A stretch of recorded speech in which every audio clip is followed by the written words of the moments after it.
La revue de presse avec Philippe Gault.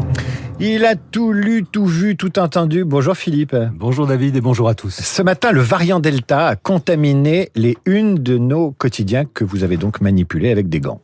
Variant Delta, ça va piquer, titre Libération.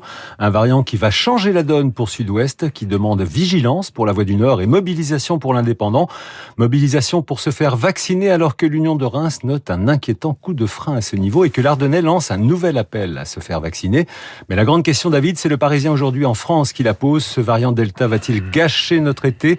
Le quotidien qui rappelle que cette souche indienne du Covid-19, particulièrement contagieuse, fait craindre un rebond épidémique.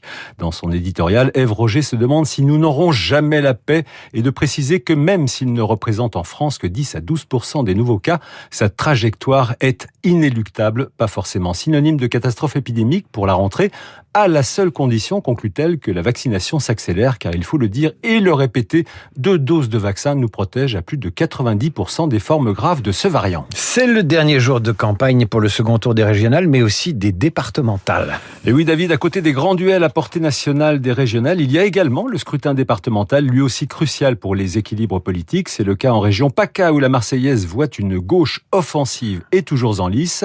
La Nouvelle République se demande quel second tour pour ces départementales. Quels en sont les enjeux pour Centre Presse ? Un scrutin multiples inconnus pour la Croix. Libération anticipe des surprises vertes alors que le Parisien voit à ce sujet dans la liste Bayou une nouvelle pomme de discorde à gauche après le ralliement, vous en parliez tout à l'heure, de Valérie Pécresse, de Manuel Valls et de l'ex-président socialiste de la région Île-de-France, Jean Peluchon. Alors pour y voir plus clair, je ne saurais trop vous recommander la suggestion de Paris-Normandie qui titre « Et si vous repreniez le chemin des urnes ?» Après la musique, la politique, la peinture, le sport, la cancel culture s'attaque à la culture antique. La culture woke à l'assaut d'Homère et de Platon, c'est le titre du dossier d'Alice Develay que propose ce matin le Figaro, après que l'université de Princeton, dans le New Jersey, a décidé que le grec et le latin ne seraient plus obligatoires en lettres classiques au motif que la culture antique est une représentation d'une société esclavagiste et raciste, une théorie promue dans le New York Times, nous raconte le Figaro, par un éminent professeur de lettres classiques de cette grande université américaine, qui accuse son propre enseignement de perpétuer, je cite, une culture blanche et de rajouter sur la page internet de son département diversité et équité que la culture gréco-romaine, accrochez-vous bien, a instrumentalisé et été complice sous diverses formes d'exclusion, y compris d'esclavage, de ségrégation, de suprématie blanche, de destinée manifeste et allons-y tristement, de génocide culturel, rien que ça. Une position qui fait bondir Jean-Robert Pitre, secrétaire perpétuel de l'Académie des sciences morales et politiques et grand spécialiste de l'Antiquité tardive, qui dit au Figaro que cela n'a aucun sens de plaquer des opinions et des jugements de valeurs actuelles sur une situation qui date d'il y a 2 millénaires. Une nouvelle dérive woke qui, selon Patrice Brun, auteur de l'Invention de la Grèce, illustre le fait que les adeptes de ce courant de pensée, sous leur dehors égalitariste, noyés de bons sentiments, sont tous sauf démocrates. Selon lui, ils ne proposent pas de débat, ils imposent une vision, une forme de totalitarisme de la pensée pour l'helléniste Pascal Charvet, le règne de l'opinion sur le fait, comme si travailler sur Aristote ou Ésope risquait de transformer les élèves en fascistes. La question est désormais de savoir quand la France va-t-elle être touchée par cette revisite de l'histoire antique. Souvenons-nous quand même de la polémique née en mars dernier du remplacement des chiffres romains par des chiffres arabes sur certains cartels du musée Carnavalet. Alors pour terminer sur ce sujet, je livre à votre réflexion, à vous et à Michel Onfray, cette phrase de Roland Barthes: le fascisme, ce n'est pas d'empêcher de dire, c'est obligé à dire. Alors, Michel Onfray qui était stoïque pendant toute ce passage de votre revue de presse, mon cher Philippe Gault, mais à un moment donné, il n'a pas pu s'empêcher, vous vouliez réagir très rapidement. Non, enfin, je peux réagir, oui, bien sûr. Le mouvement woke, là, c'est cette bonne conscience qui conduit à tout culpabiliser. Oui, c'est presque comme si on disait qu'il faut pas lire Platon parce que Platon ne parle pas de George Floyd, par exemple. C'est aussi stupide que ça, quoi, bien sûr. Dire que les statues sont blanches et que donc c'est bien la preuve que, etc., alors que les statues étaient polychromes et qu'elles sont blanches aujourd'hui parce qu'elles ont perdu leur couleur. Enfin, c'est d'une sottise absolue et c'est d'une bêtise crasse. Qu'est-ce que vous voulez qu'on dise comme ça? Là-dessus, d'autres, simplement vous dites, ça risque d'arriver. Mais c'est déjà arrivé, c'est déjà là. Mais en même temps, l'université a été la compagnon de route de toutes les bêtises depuis 10 siècles. C'est vrai, hein, le gauchisme des années 68, il servait aussi des fadaises, il faut bien que ça se fasse.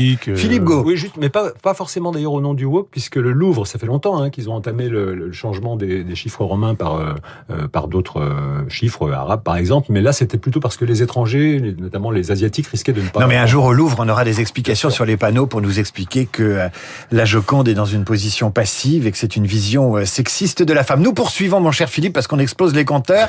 Cette semaine, Philippe, 2 nouveaux magazines dans les kiosques. Et après Michel Simès, Sophie Davant, les Stéphane, Bern et Plaza, ou encore Patrick Sébastien la semaine dernière, c'est au tour de Jean-Pierre Pernaut, néo-retraité du petit écran, de lancer demain un magazine incarné, c'est le terme technique pour ce genre de parution, son nom, Au cœur des régions. Et comme c'est intitulé l'indique, et comme on s'y attend de la part du chantre de la proximité et de la vie des régions, il y est question de la défense des terroirs, de la richesse de leur culture, de leur gastronomie et de leur patrimoine. À la une du premier numéro de ce bimestriel, la France qui brille, celle qui défend nos traditions, une enquête sur la fin des zones blanches ou encore un sujet sur la bouillabaisse. Ça va plaire à Michel Onfray, lui qui vient de publier L'art d'être français, on va en parler dans un instant. L'autre nouveau magazine, sorti cette semaine, est consacré à la science. Et il s'appelle Epsilon, mais avec 2 O, c'est en effet un nouveau mensuel d'actualité scientifique lancé par une douzaine d'anciens journalistes de Science et Vie.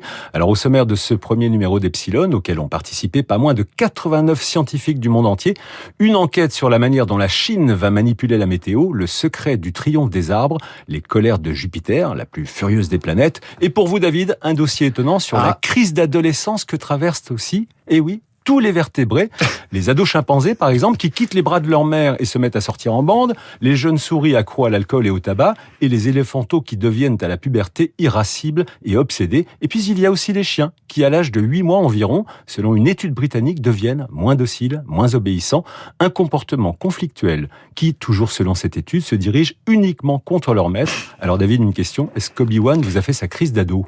Obi-Wan, il fait des crises quand je passe à table, il a envie de me piquer mon beefsteak, et puis c'est tout, sinon il est très sage, et quand je l'emmène en studio à Radio Classique, il est également très sage, parce qu'il adore ses collègues de Radio Classique. Philippe Gault, merci infiniment pour cette revue de presse, qui ne manquera pas de faire réagir Michel Onfray, qui est notre invité, et qu'on retrouve tout de suite, il est l'invité de...